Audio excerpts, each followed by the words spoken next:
30% of households say that they would feel secure if they had $50,000 in savings. You randomly select 8 households and ask them if they would feel secure if they have $50,000 in savings. Find the probability that the number that they say they would feel secure is A, exactly 5, B, more than 5, C, at most 5. And we're talking about the number of people that would say. So in order to do this, we're going to use StatCrunch.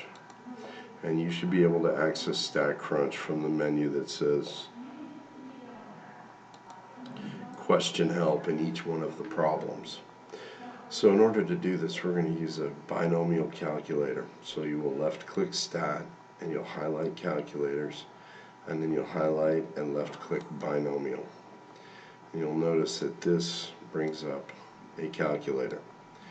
Now in order to use this calculator, we're going to have to put in N, which in this case is 8 because there's 8 households. And then we're going to have to put in P, which is our probability, and notice that this says 30% of households, so we'll put in 0.3.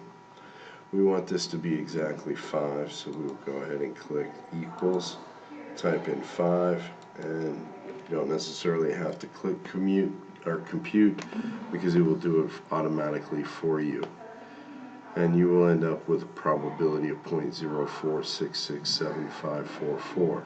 And of course you're going to want to round this to the number of decimal places that is specified, and in this case it is 3 decimal places. So we're going to round this value that I've just highlighted, 0.04667544, to 0.047. So the probability that x equals 5 is 0.047. So the next one that we're going to do is more than 5. So that's going to be the probability that x is greater than 5. We'll go back to StatCrunch. We're going to change this equal sign to a greater than sign. And we now have a new number here, which is going to be 0.01129. But remember, we're rounding to 3 decimal places, so it'll be 0.011.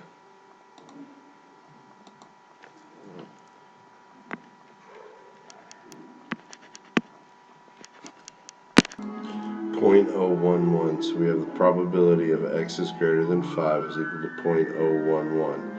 Then we're going to find the probability at most 5, so that's going to be 5 or less, so that'll be the probability of x is less than or equal to 5. And once again, we'll use StatCrunch for this. So we'll left click, go to StatCrunch. This is going to be less than or equal to 5, so we left click that. Notice that it already computes, and it will be 0.989 for a value.